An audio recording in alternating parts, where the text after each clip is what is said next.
Professor Knowles, what do you think of Nacogdoches so far? Well, thus far, I love this place. It has such a nostalgic feeling to it. You know, I hadn't had an opportunity to visit the campus, and I will later.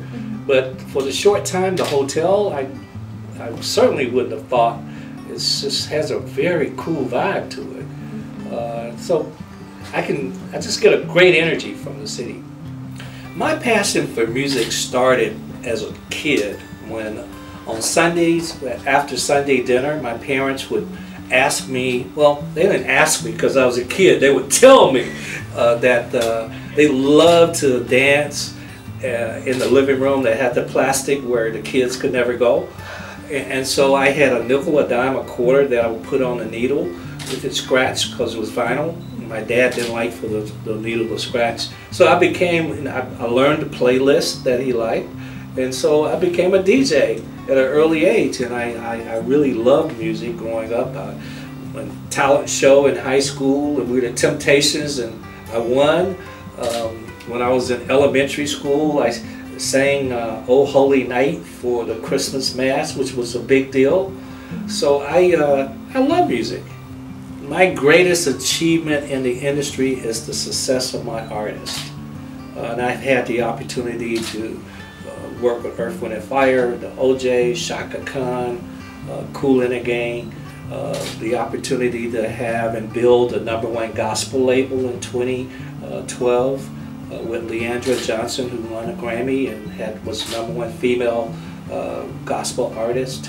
I had the opportunity to build 2 girl groups that were the best ever, Trinity 5-7 and gospel, and Destiny's Child and pop and R&B. To be the best ever is quite an accomplishment.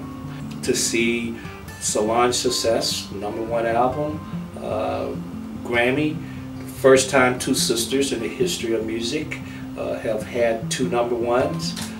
To see all of the phenomenal success, Michelle Williams, 3 #1 gospel albums, Kelly Rowland, over 5 million records sold outside of America, and we know all of the phenomenal success of Beyonce.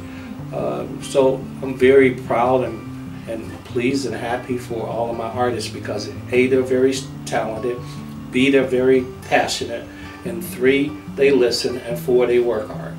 You're also an author, correct? Yes, I am. And you've had several best-selling books. I have. What got you into writing along with music? Well, it kind of follows a similar path.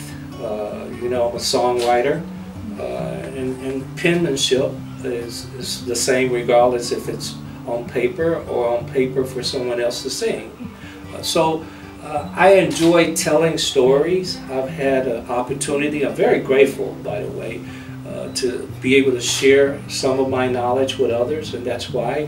Also, as a college professor, and when I got my PhD, you know, we have to write, research. That's part of it. So that's partly the other reason is, you know, in academia, that's required and asked.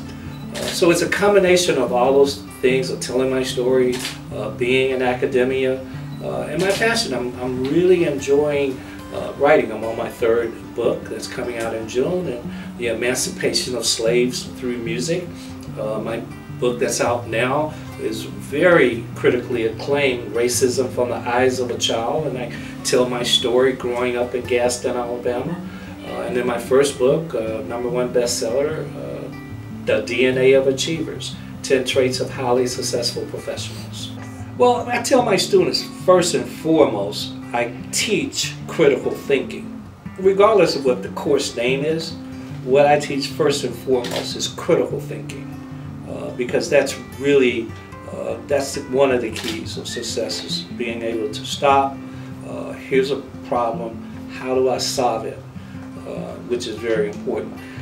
And the second thing is I share with them whatever their passion is, whatever that is that excites them, that they go to bed at night thinking about it, wake up, and they might be afraid or shy and don't want to tell anyone that passion.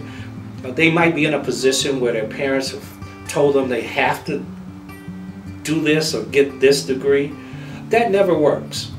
you know, you can get that degree or you can get that job. It never, never, never works.